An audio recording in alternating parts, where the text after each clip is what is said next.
It's time once again for another thrilling episode of Markout Radio.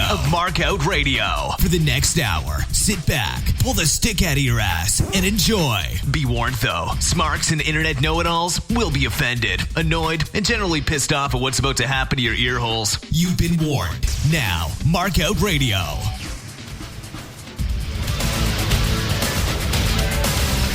That's right. Welcome back to Markout Radio. Whoa, turn that music down. Jesus, producer. Get your shit together. No, you're not getting a name until you're worthy of it. That's right.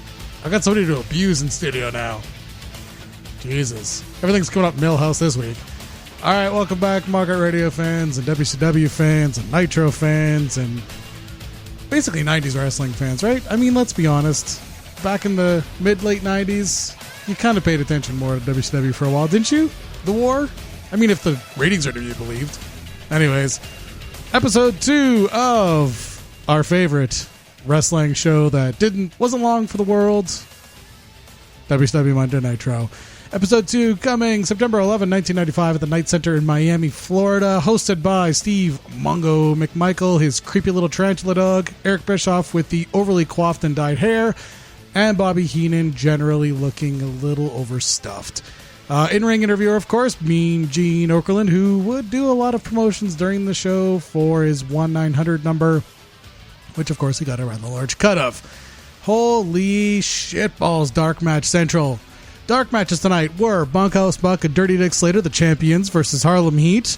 Ended in a double count-out when for the tag team titles, so no change of champions there. Shark defeated Mark Starr. Who's Mark Starr? Don't worry, we'll get back to that. Kamala defeated Barry Houston. Now, Kamala was part of the Dungeon of Doom, but wasn't reliable enough to include in all the Dungeon of Doom promos, and he got punished a lot. He got sent home a lot. He got cut from shows a lot. So here he is in a dark match. I mean, he's going over on Barry Houston. I can't imagine that this was going to make air anyways. This was a little bit odd. Johnny B. Bad defeats Ric Flair via DQ. So, Dirtiest Player doing the Horseman thing and getting himself disqualified in a match with, let's call him a mid-card talent at this point. I mean, I'm sure the point at some stage in this career was to actually be a main event star. But anyways, the introduction of a new play-by-play set, recap of last week's show, and putting over WCW hard with Hogan's stupid promo where Luger doesn't have to wait a week to challenge for the next week's title. Vader left, but kayfabe couldn't find the paperwork. The ring is corner end facing the new entrance ramp, but the hard camera is still on a square side, which was a little bit odd. But basically, they took the whole production area and took it and put it in like one little corner as opposed to spreading it all the way around. Let's get some stats here for you. Hold on, let's get the stats going here while I keep going. Match starts off with Alex Wright versus Sabu. Sabu actually got the pin. So, let's just fucking... Jesus Christ. What a clusterfuck Sabu is. God damn it. I like Sabu a lot. I wish I could just buy into it hook, line, and sinker, but I can't. All right. This is the last show. This is your go-home Nitro leading into Fall Brawl. We don't know what the attendance are. We don't know how many people paid. Those stats have been lost to the annals of time. I wish there were stats on everything. I'm sorry, there isn't. I do know that Nitro ratings were 2.4 to Raw's ratings of 2.5. This is the first week that Nitro and Raw are going head-to-head, and Raw edges them out. Listen, 1 week going back and forth really doesn't matter in the grand scheme of things. It's when you get a couple weeks stacked up on each other that people start paying attention. So, again, first match of the night, Alex Wright wins against Sabu via DQ. Now, here's the thing. I had completely forgot. I remember when I was a kid and I was watching WCW and I was big into like all the young talent and everything. And Alex Wright was like the young up and comer. Like he was the young lion if you're watching New Japan these days. And I had completely forgotten about his twink entrance music. I mean, if you go back and listen to Alex Wright's entrance music, if you can somehow tell me how that is not in a dance club and some skinny little fruitcake rubbing up against the bear intro music, I don't know what is. Sabu is shot out of a cannon and definitely not a wrestling style that Wright is accustomed to performing with. and he wasn't doing much selling for Wright. Was absolutely not getting into positions properly for Wright. So Sabu was just, it was a garbage match. That being said, Sabu gets the pin, and he looked surprised to get the pin. And then after the match is over, he puts Wright through a work table, and the ref reverses his decision and DQs Sabu, so Sabu gets the win. I gave this like 1 point out of 5. And here's my rationale. Follow me for this a second. The whole point of Sabu's build up to this point is to put over just how crazy and unpredictable he is. And this absolutely puts into perspective just how crazy and unpredictable Sabu really is. Except that it's a shoot. He's legitimately crazy and out of control. And he's in the ring with a guy who was brought up to be a wrestling performer and doesn't really know how to defend himself very much. Watching the match is a painful lesson in making sure that you understand how to defend yourself in the ring if you're going to get into pro wrestling. So anyways, really painful match to watch. I was surprised that it got 3 minutes, 58 seconds to actually go, because a lot of the matches on Nitros up until this point didn't get the time to go into them. But yeah, it was a painful match to watch, and the work table was a little bit ridiculous because it split down the middle like it had been cut to a razor's edge. So I'm surprised it didn't break when he put Alex Wright on it. But then, of course, Alex Wright weighed 140 pounds soaking wet, so whatever. After that, Mean Gene conducts an in-ring interview with Ric Flair after the break. Rick cuts a promo on Arn promoting their Fall Brawl match, which, for those of you paying attention at home, is going to be in less than a week in 1995 world. I'm going to be watching it, of course, but it's not going to get reviewed here. So feel free to go ahead and watch that, because next week for Nitro, we're obviously going to be recapping Fall Brawl, right? And then they're going to be promoting what is going to become, I wish I could say better things about Halloween Havoc, because it's either awesome or it's a fucking sacrilege. And it ends up being somewhere in the middle, I guess. I don't know. Anyways, Luger comes out to get his dick tugged a bit, promoting the main event between him and Hogan with Mean Gene, and then we go to the next match. Sting goes over on VK Wallstreet to retain the WCW United States Heavyweight Championship. Jesus Christ, spit it out. In a match that went 4 minutes 13, I gave it 1.5 out of 5. I'm not sure what happened from last week's introduction of Michael Wallstreet to now VK Wallstreet. And by the way, if you're going to change his name, I know that this is all hindsight's 2020 and shit like that, but if you're going to change his name midstream, don't then Bischoff. Go as part of the announce team Bischoff and announce that Bischoff, his name has changed, Bischoff, from Michael Wallstreet Bischoff to VK Wallstreet Bischoff, which was, it's funny because you go back and you listen to his 83 Weeks podcast, and you go back and you listen to some of the stuff he's done over the years where he's defended and said that it was never really a war until it was actually a war. Bullshit. From the word go, there were these subtle little passive-aggressive digs, like teenage girls fighting in high school, where one of them is aware of the other, but the other one's just kind of like, I don't know, she's just pretty. This is straight up Bischoff being a straight up bitch and making cute little passive-aggressive digs. So VK Wallstreet, Vincent Kennedy McMahon, maybe. Come on, it's not really a stretch. Let's fucking give me a break, would you? So whenever you hear Bischoff say it wasn't a war until it was a war, come back to episode number 2 when it's the second week of the row of passive-aggressive digs and tell me it wasn't a fucking war right off the get-go. It was a war right from the second TNT greenlit Monday Nitro to go head-to-head with Raw. It was a war right out of the gate. I think it's fair to say this, that in retrospect, Bischoff doesn't want to say it was a war until he was actually winning the ratings war. And then all of a sudden, now it's a war. That, you know what? It's fine. I get it. Who doesn't want to reinvent the past to make themselves look more awesome? But let's call a spade a spade. I still love WCW more than WWE back in the 90s. And I'm not going to apologize for that. It was better at the time, even though there's this cartoony fucking passive-aggressive bullshit going on.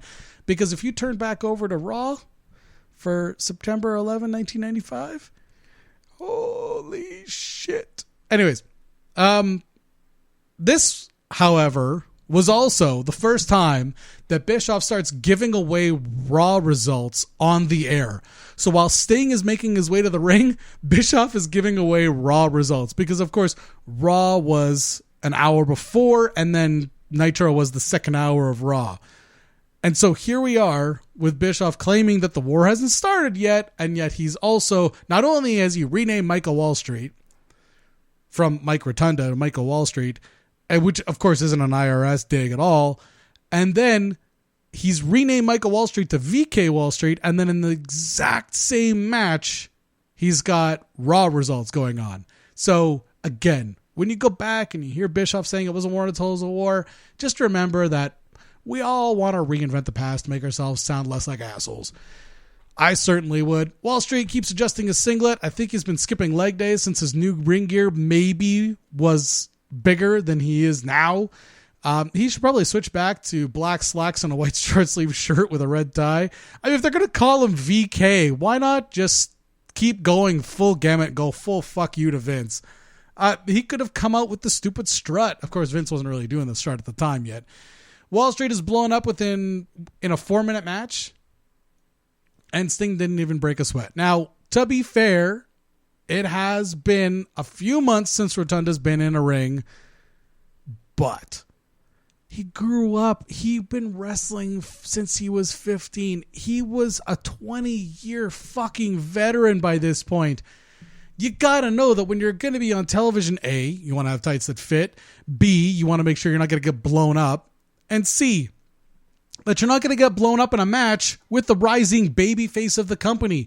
If you're in a one-on-one match with the rising babyface of the company, the guy that has been tapped by everybody in WCW that mattered at the time to be the next man, you want to make sure that you're putting your best foot forward and having the best match you can possibly have against this guy because it builds your heel heat so that you can be an ongoing threat to this guy. But instead, he shows up and just sort of mails it in. But, I mean, at that point, maybe he was in it for the paycheck? Who knows? After this, there's a TBS WCW Saturday Night promo. I totally forgot all about Kevin Sullivan's little big brother. So, I can't even remember if it was kayfabe or not. I'm not interested to even look it up. But Dave Sullivan was Kevin Sullivan's little brother who was much bigger than him. And he was a huge Hogan mark. And I remember there being like this big gimmick match with him and Hogan and how Hogan handed him the Andre boots and all this other fucking horseshit. But I forgot all about how Dave Sullivan used to come down to the ring with this little white bunny. Kind of like how Jake would come down to the snake, except the bunny is not exactly intimidating. And he petted and he keep it at ringside with it. It was fucking creepy as shit. Anyways, fucking weird shit. But it was WCW Saturday Night. You got away with all kinds of shit like that on Saturday night. Anyways, I think I said that I gave that 1.5 out of 5. If I didn't, now you know. I gave that Sting versus VK Wallstreet 1.5 out of 5. God knows how I did that, considering how much I just fucking buried Wallstreet, but whatever. Randy Savage goes over on Scott Norton. I gave this one 2 out of 5. So this was the quote-unquote blow-off match, but it really wasn't. It was billed, though, as a blow-off match. It was billed as, this is a direct result of Scott Norton coming out last week and talking shit and having to get escorted out by security and Savage challenging him to a match in the ring at that time, but blah, blah, blah, blah, blah. All that other usual wrestling bullshit. But this was billed leading up to this as some sort of blow-off match, whereas if Randy wins this and he goes on to here and he goes on to there and he goes to do this and he goes to do that. Meanwhile, this was just a fucking clusterfuck. I gave it 2 out of 5 because in the midst of the clusterfuckery, there was actually some shit. There's some stuff that actually happened. So first and foremost, let's talk about Scott Norton. He is one big fucking dude, and Bischoff puts him over more than once about being an arm wrestling champion. And even after his WCW run ended, he had a huge run in New Japan where he was part of NWO New Japan, or what was it? NWO Worldwide, or whatever the fuck they billed it as afterwards. And even after they broke him loose of the NWO, in the same way as like the Bullet Club's huge over there, the NWO thing was huge over there at the time. And New Japan has always been very much a stable, friendly promotion. So even though you get singles runs and different things like that, there's almost always a stable or a quote-unquote dojo that you belong to or whatever. So Scott Norton, for probably about 3 or 4 years, was part of NWO New Japan, and then he sort of broke away from them or just stopped wearing their ring gear and coming down to the NWO entrance music. And at that point, he became the champion for a couple times, had a good solid singles run. And nowadays he's on tour with his book and stuff like that. It talks about, going through wrestling and everything, and then his nutrition and workout regime and things like that. And I don't think he shies away from the steroid usage, but he does sort of put huge caveats on it, that he was really aware of the damage that steroids are doing to so many of these guys. So he was very aware to cycle it. There's a lot of guys that would do like a 3 months on, 3 months off, or a 6 months on, 6 months off type regime. He was very aware and very adamant that he'd do like a 3 months on, and then he'd take the rest of the year off, and then he'd go 3 months on and take the rest of the year off. And while he was on, he was doing just big fucking numbers and lifting as much as he could lift. And then when he was on this, when he wasn't on the roids and he was just on, other, not human growth hormone type supplements, he was doing doing big reps and things like that to keep what he had going. And even nowadays, he's a fucking huge guy. Like, he's just genetically a big fucking dude. And, I thought this match was decent. I've got some notes here. Randy's ring attire and entrance is awesome, of course. Heenan claims that Norton broke Randy's spleen. I'm not sure how you break somebody's spleen. I believe you can rupture it, but whatever. Towards the end of the match, here's where things start to get a little clusterfuckery. So the Dungeon of Doom comes out with Shark, aka Earthquake, John Tenta, laying on Norton's legs while Savage drops the top rope elbow for the pin. It was a clumsy finish, but the theory, I think, was sound. Norton eats a loss, but gets a questionable one after dominating the match. Meanwhile, the Dungeon gets a run-in to put over their War Games match coming up in less than a week, and it kind of carny for today's modern tastes, but I think at the time it worked pretty good, and everything was still very 80s cartoony and camp. So we didn't have the online communities we have now where we tear these things to shreds and stuff like that online. The idea here was very simple. Have the Dungeon Doom come out, do something stupid, cost Savage the match so that he goes into War Games with a loss. Meanwhile, he ends up getting the win. So it was the clumsy backfires goofy bullshit. And it was very weird because Shark lays on Norton's legs. And I don't think Norton quite understood what was going to go on because he was sitting up trying to smash Tenta off of him and then looked up to realize that Macho Man is coming off the top rope and then laid down to take the elbow and then ate the pin. But whatever. I mean, after the match, Savage beats it. Norton gets into a shoving match in the middle of the ring with all of the Dungeon of Doom's members there. I mean, don't you think, like, in today's day and age, if you hadn't thrown him a beating in the middle of the ring like that, people would be blowing up online. Oh, it's total fake. Oh, it's fake. Oh, I can't suspend disbelief anymore. And to be fair, they would have a good point because I think it was a missed opportunity. They couldn't get their hands on Savage, so why wouldn't they beat the shit out of Norton? But maybe Norton didn't want to have the shit kicked out of him, and he looks like a tough enough guy that maybe if he didn't really want to do it, it wasn't going to happen. As commercial break after that, just a bunch of promos for War Games and more WCW Saturday Night and things like that. Then we lead into the main event. All right. The main event is Hogan with Jimmy Hart defeating Lex Luger by DQ to retain the WCW World Heavyweight Championship. Now, the previous match, the Savage versus Norton, was 5:39. This match was 5:28. And depending on where you're reading things or depending on who you're talking to, Hogan either was or wasn't pissed off when the main event wasn't longer than the match just before it, especially if the match just before it had somebody that he viewed as competition.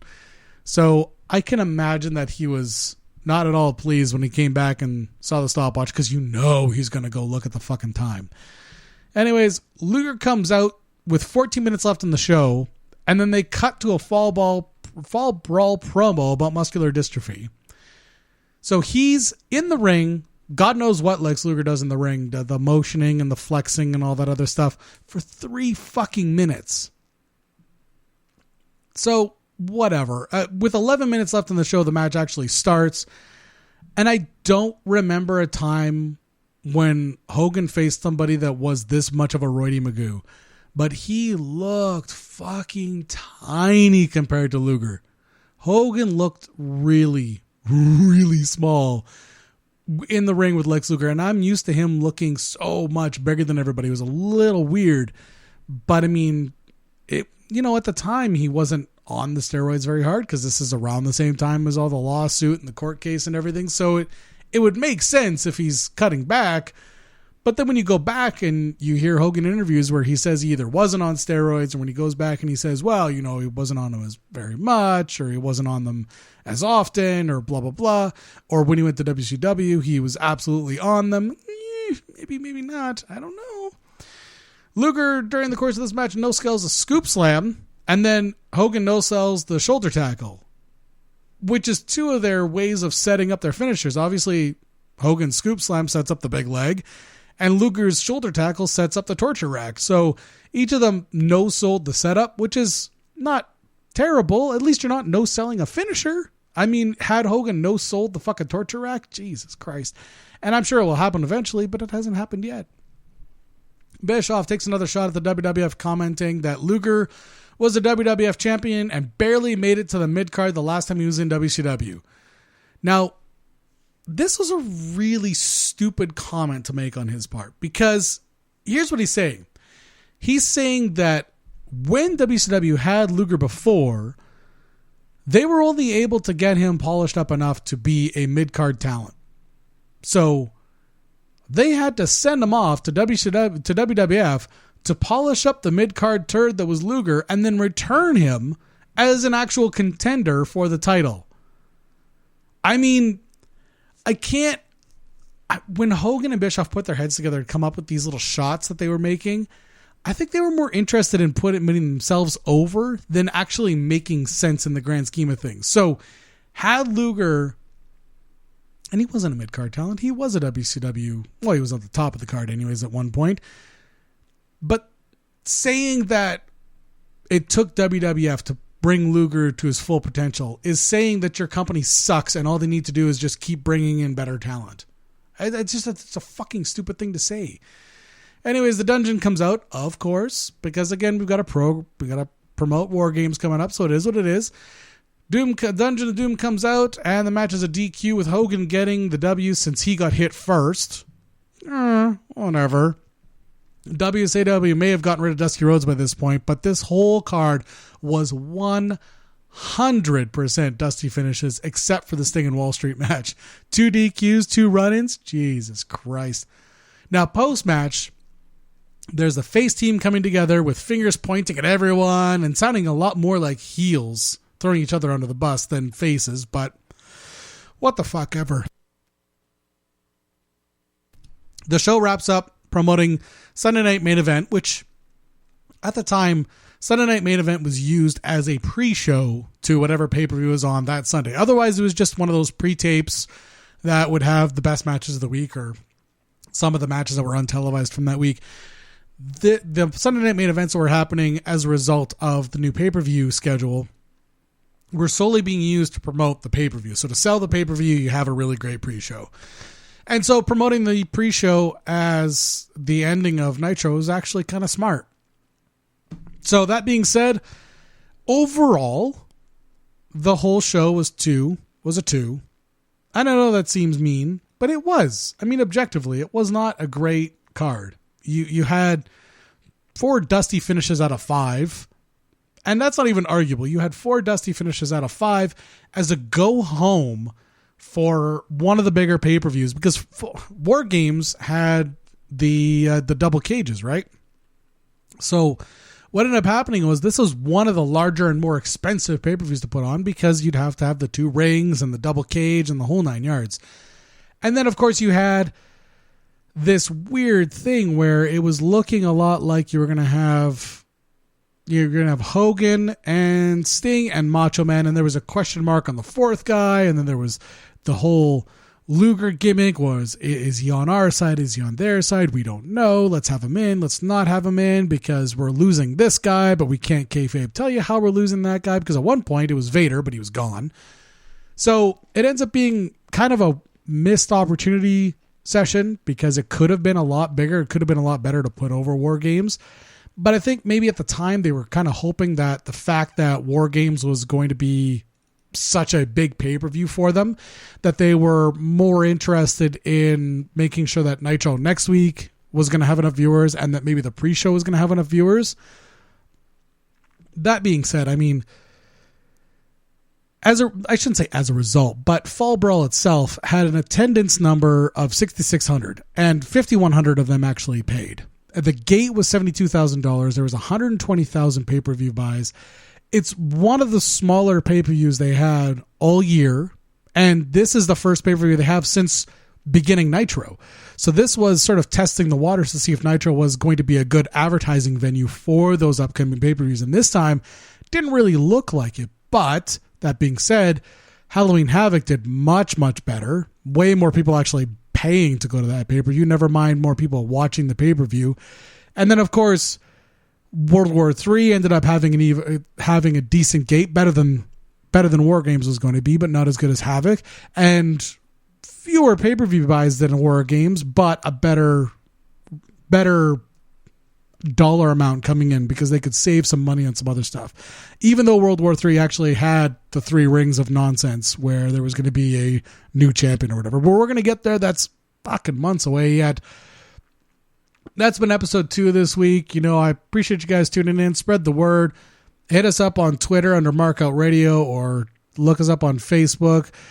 All of this is done through Spreaker, so it'll be up on YouTube and all that stuff. Hopefully it doesn't get pulled down, but we don't know. So follow the links in the social media shit. Check it out. Spread the word. Let everyone know this is going on. And please feel free to email mlrmarkout@gmail.com if you have any questions, concerns, constructive criticism. Do I have to say constructive? No, I don't. It's wrestling fans. Of course it's not being constructive. Criticize all you want. That's fine. I don't care. I'll just delete the email if I really don't like it. So until next week, you crazy bastards, we'll talk to you then. Well, that was an abortion of a show. Should the mood take you, check out markoutradio.com and leave a comment. You can also find links there to our Facebook, Twitter, YouTube, and Stitcher channels. You can even leave a voicemail on our Skype. Just click the links and share them.